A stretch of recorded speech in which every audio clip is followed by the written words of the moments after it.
What's going on with it? What's up, world? Before we get it started, I need y'all to like, subscribe, and hit that notification button. That way, every time your boy dropped, you're alerted. You dig? Now, I know on Volume 9, I said that I was done with Hot Desert.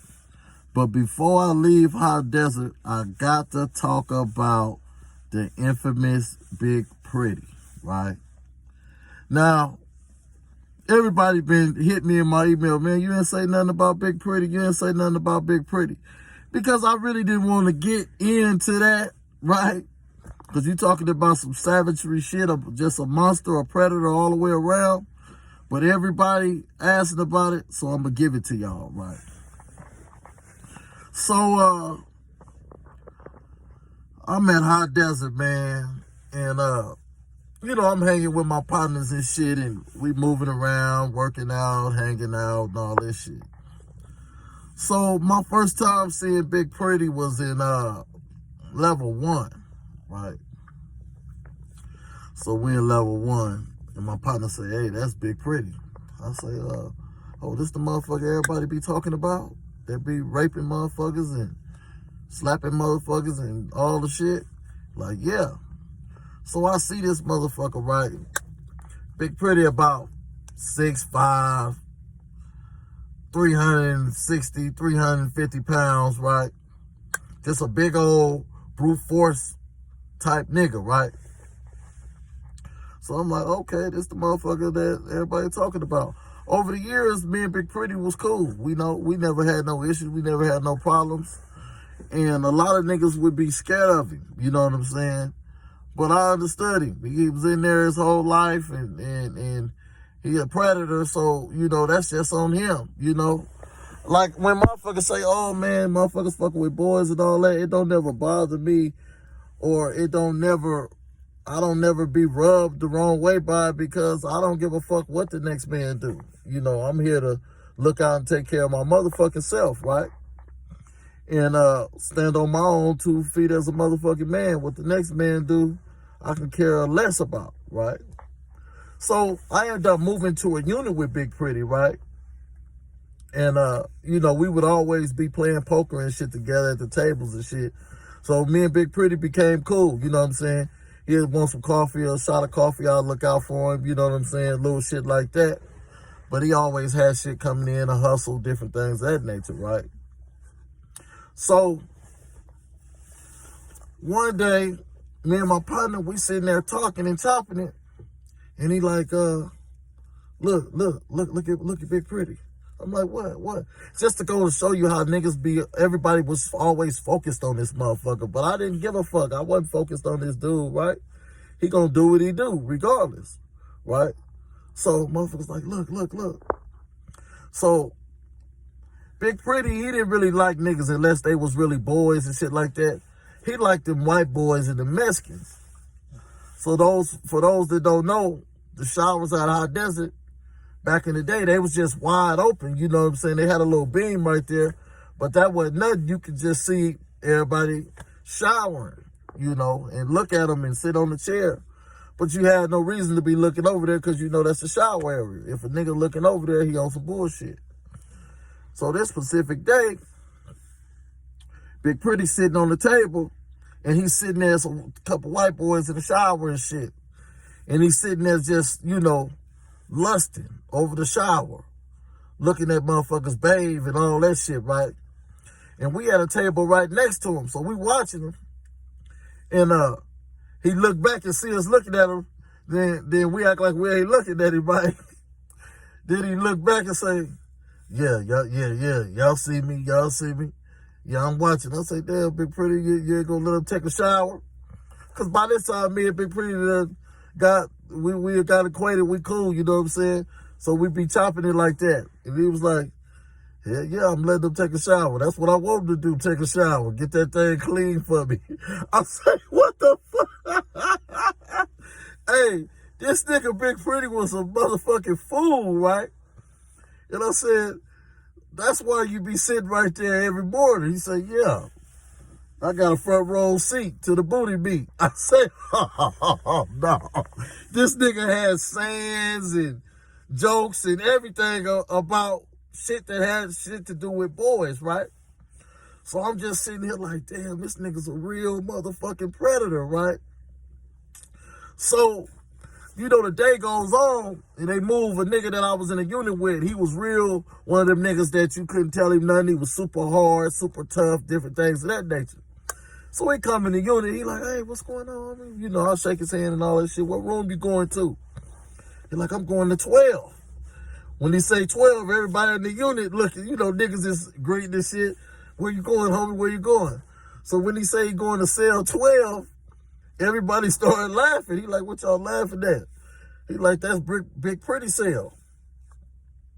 And he looked, and he went from being hard and tough and the toughest nigga on the yard to like his whole spirits died.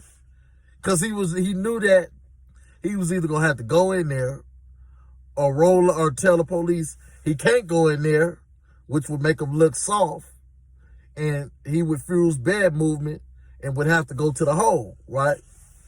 So he chose the other route. To, hey man, I can't go in there. Woo, woo, woo, woo. So when he do that, like a lot of his partners, like, man, that nigga ain't tripping off you. Woo, woo, woo. He like, nah, I can't do it. I can't do it. You know what I'm saying? He's scared to death to go in the room with Big Pretty. So one of his homies pull him to the side, then he pull Big Pretty. Hey, this is my homeboy, man. He ain't on the bullshit. Big Pretty like, man, I ain't worried about that nigga. You know what I'm saying? So he ended up getting coached to go up in the room with Big Pretty, right? So I'm sitting back like, yeah, this shit ain't gonna last long, right? So probably a week or so go by, they sellies. So we all sitting there chopping, and I hear him, he come out the cell one day and he hella mad, you know what I'm saying? Yeah, we gonna stab this nigga, woo, woo, woo, woo, woo, woo, right? So, you know, we overhearing the conversation, so we like, what happened, man? What happened? So he like, yeah, man, this nigga nasty, man, this nigga foul. We like, what? What'd he do? He like, man, this nigga got a face towel. He don't use tissue to wipe his ass, he use a face towel. I'm like, what you mean? Like, yeah, the nigga wets a face towel. You know, we was on lockdown, so I guess now he in the room with him and he seeing Big Pretty habits. So he like, the room always smelled hella funny, but he didn't know what that smell was, right? Until they was locked down. So he says that Big Pretty takes a face towel, wets it, wipes his ass, wipe his booty after he shit or whatever, and then he goes to the sink, rinses it out, and puts it on the on the motherfucking coat rack. I'm talking about biohazard like a motherfucking fetal matter, all kind of shit, right? And we like, what? He like, yeah.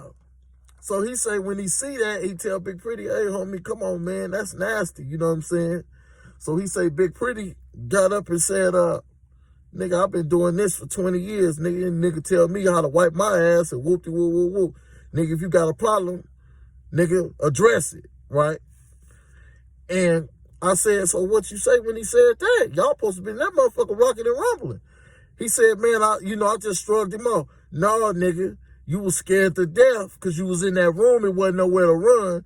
And you know if you get to tussling with this nigga and he get the upper hand on you, you know what he gonna do to you, right? So you waited until you sat up in there them 3-4 days we was on lockdown and waited to run out the cell to try to uproar, get motherfuckers in the uproar to ride with you.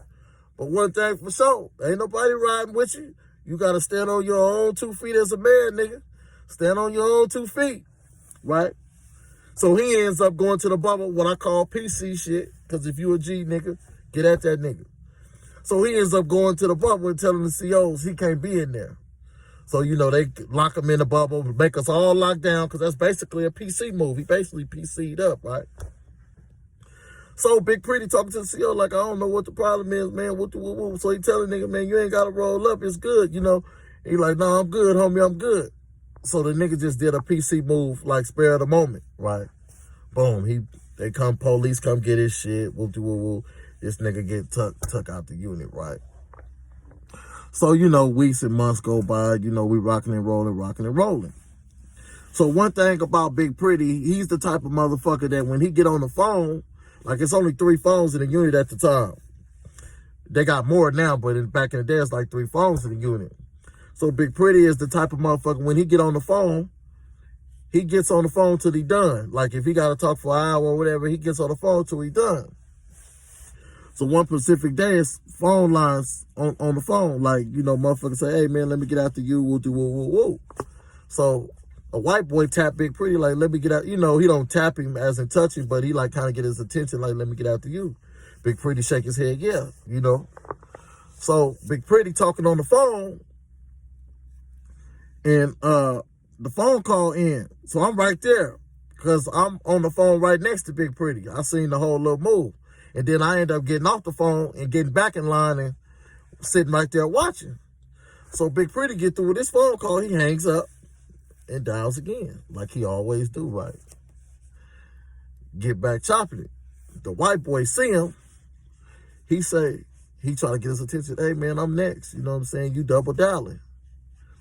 Big Pretty look back at him and laugh, right? I'm like, okay, here we go. It's gonna be some shit. So I watched the white boy go to his shot caller, like telling, you know, letting them know what's happening. Now the white boy, he new to the unit, so he don't know no better, right? Everybody know how Big Pretty moving around, how his program is, and plus niggas like that, when they got that time like that, they be like, nigga, I'm at home, nigga. You niggas just visiting, nigga. You know what I'm saying? You can wait type shit. You know, that's just the type of mentality where, and like I say, he been pushing a whole line in the penitentiary the whole time he been there. So, you know, when you at that status in the penitentiary, what ain't broke, you don't fix it, right? So, Big Pretty talks with he hang up again. I'm sitting here watching this shit. I'm like, this nigga clowning. But he called, but that time, when he called the third time, he only there for about 4 or 5 minutes. And he hang up and just call the white boy, right? So when he called the white boy, instead of the white boy going to get on the phone, he called himself trying to check Big Pretty. So Big Pretty like, man, you better get on that phone before I slap you, right? I'm right there watching. I'm like, oh shit, it's finna be a ride, right? So the white boy like, what you say? I say, bro, you're not gonna do a motherfucking thing. And in mid conversation, he slap him. Bow! Nigga, you can hear the whole slap on the tear, right? So when he slap him, the white boy looking, he like, come on, bring your bitch ass in this cell, right? The white boy like, I ain't going in no cell with you. He say, bring your bitch ass in this cell, you know what I'm saying? The white boy don't want to go in the cell.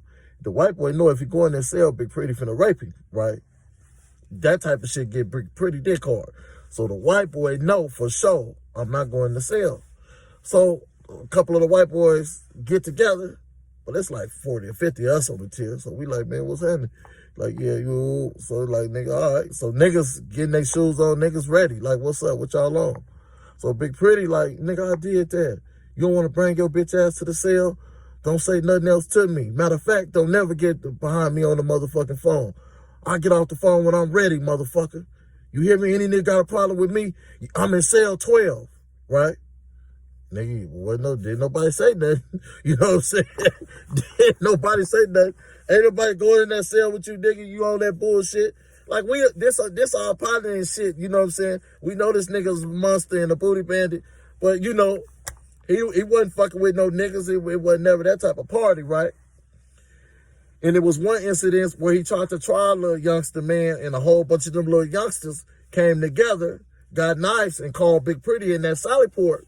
And Big Pretty was scared in the motherfucker. He was like, man, hell no, I ain't going in that Sally Port.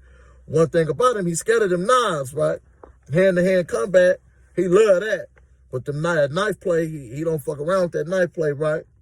And them young, you know, he tampered with one of them youngsters, little homeboys, while he was asleep, man. He didn't penetrate him, but he rubbed on his booty and little shit like that. And the little youngster was acting like he's sleeping. Then he popped up on Big Pretty and then never went back to sleep and then came out. I was like, all right, get out of there. This nigga touched me on my ass while I was asleep. So a whole bunch of because the little youngster was from a clique. So a whole bunch of the little youngsters from the clique came together, went and got their knives and shit. And nigga, like, I'm talking about, nigga, they wasn't barring none of that, nigga. Went right to Big Pretty, nigga, bring your bitch ass in the Salad Port, nigga. You touch the homie, woo, woo, woo, woo. Big Pretty like, who? He's like, my nigga, woo, woo, yo, Sally. Big Pretty like, man, I ain't touched that youngster, woo, woo, woo, woo. But them niggas ain't giving a fuck. They trying to kill Big Pretty. Big Pretty was smart, though. He like, man, I ain't going in that motherfucking Southern Port with all them youngsters. Nigga, it was literally like 15, 16, 17 youngsters calling that nigga Big Pretty in that Southern Port, and he didn't want no problems, right? So all that time went by, we rocking and rolling, right? So one Pacific instance, we on the yard. Now, Big Pretty got a little booty bandit gang. All the niggas that fuck with boys and be on that gay shit, they all be hanging around each other, right? So I'm listening to these niggas politicking on a motherfucker that just hit on the yard. Like, who, you know, betting who can turn them out and all that kind of shit. I say, boy, these niggas is crazy as a motherfucker. And one of the niggas that they sitting up politicking with was Bam. So this how the story changed over. Now this nigga Bam, he was a Damu from Cali, right? You know, he fight hard, he pushed the hard gangster line, all the shit. Everybody know who Bam is, right? So it was a little Asian little boy came in named Smiley.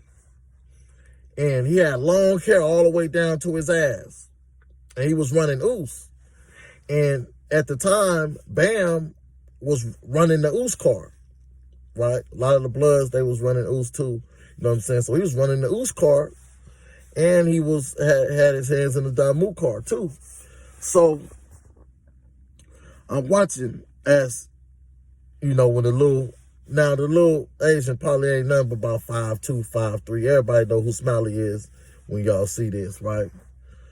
So we all on the same side. Me, Bam, Nutty B. Nutty B a head porter, rest in peace. It's hella homies and shit. We all on the same side of the tier. Smiley on the same side of the tier too. So I watch him introduce himself to Bam and shit.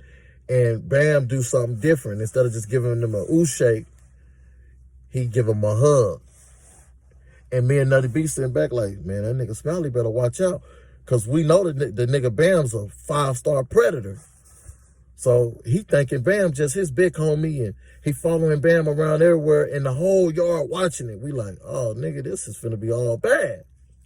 So like a couple days go by, Bam had he had pulled with a female CO sergeant.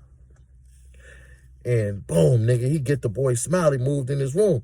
So we all like, Smiley, where you going? Oh, me and the homie Bam finna sell up. So we like, oh, no. So he goes, sells up with Bam, right?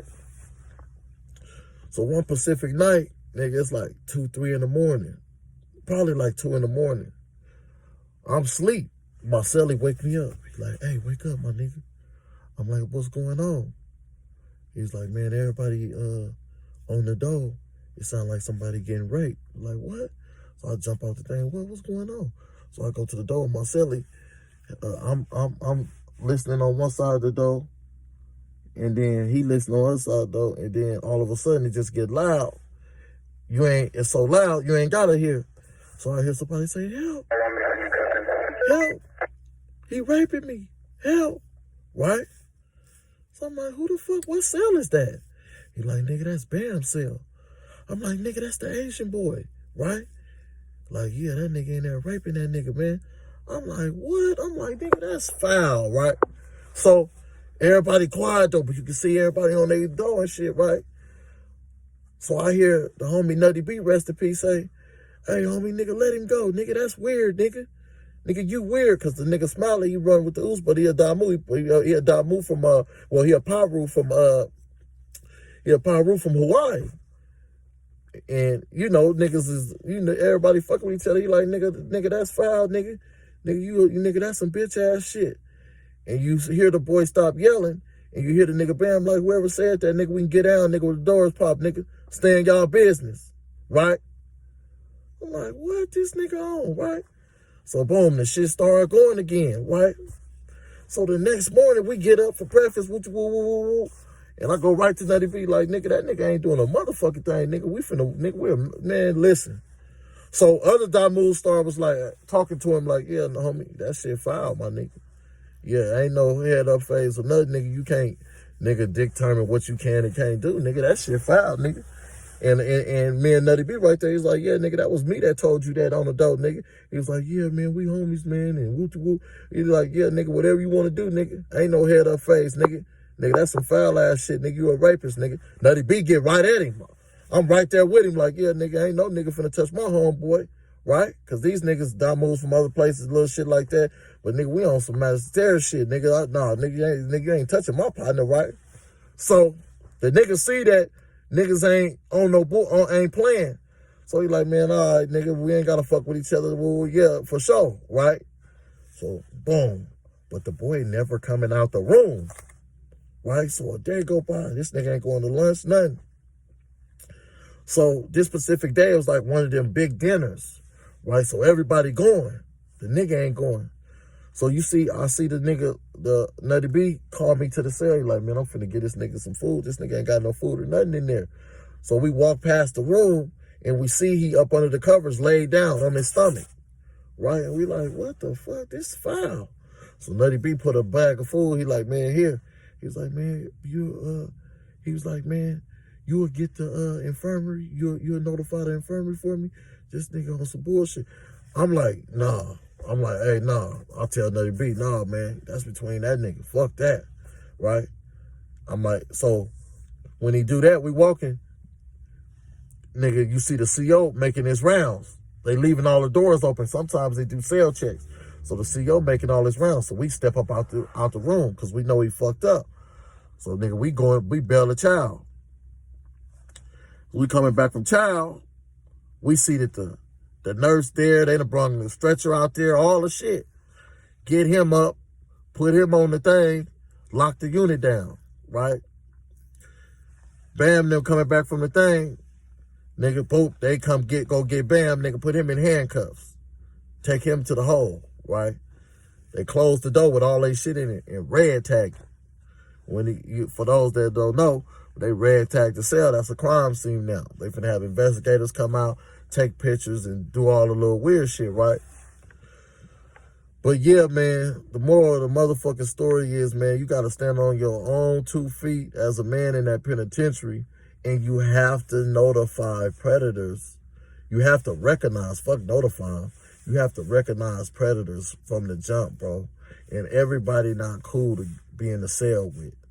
Bullshit ain't nothing. Mr. Las Vegas for the record, and I'm out.